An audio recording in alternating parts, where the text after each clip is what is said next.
Today's Thursday, July 26th, 2026. I am in Amsterdam, the Netherlands. This building, by the way, is Amsterdam Central Station. Compared to other European capitals, I would say Amsterdam is a mid-sized city with about 1.2 million people, or they say about 1.6 in the Amsterdam metropolitan area. But compared to the Scandinavian and Baltic capitals that I visited on this trip, it is larger, of course. Stockholm was larger in terms of area, but by population, this is larger. And I can feel the density. It's a lot more, it's denser, certainly, than any of the Scandinavian and Baltic cities that I ever visited. Tourists from all over the world, and a lot of tourists, a lot of locals as well,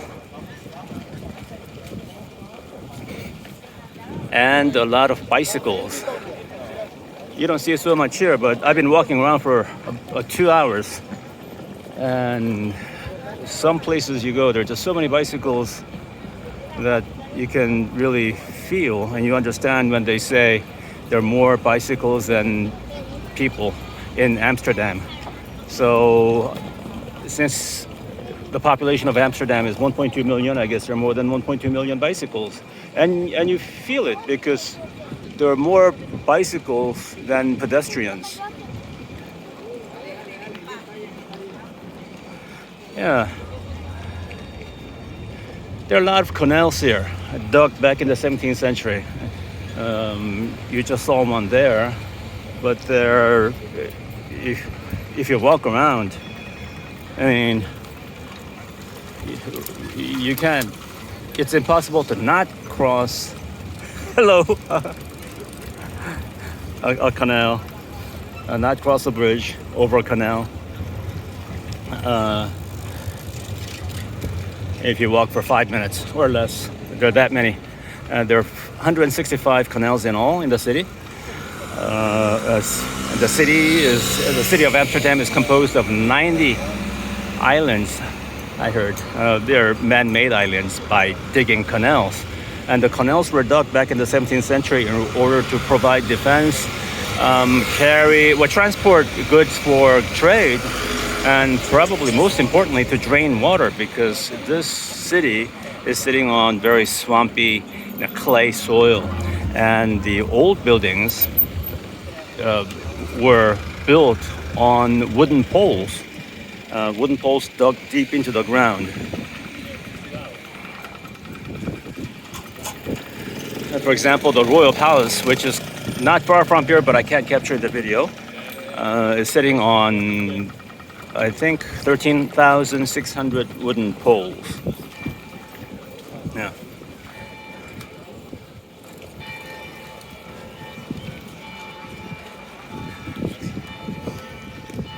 Another interesting factoid about the city, and it's quite obvious to me, and I'll try to capture it in the video in a few minutes, is that most of these buildings are leaning forward. And that is because,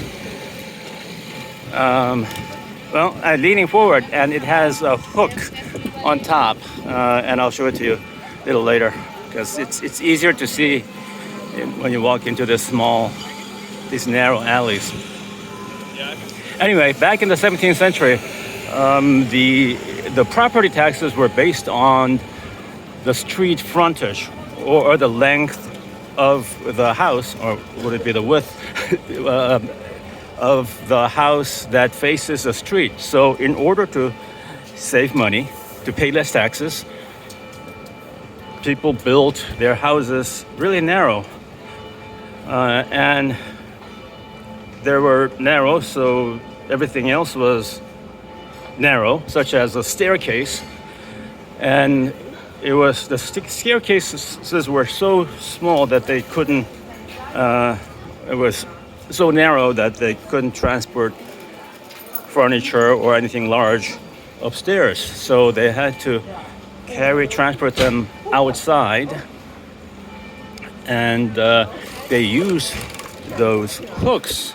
Okay, it's more obvious on this street. If you look here, the distance between the buildings, these townhouse-looking structures, on my left and on my right, it's narrower up there than down here on ground level, and that's because these houses are leaning forward. And if you look closely, there are these hooks, these hoist hooks. Yeah, so like I was saying earlier, they had to transfer the furniture and other large goods outside using a hook and a winch. So they were hoisted up using a winch, but they didn't want to damage the facade, especially the windows. So there had to be a small distance between the wall and whatever they were carrying. So that's why their houses are leaning forward.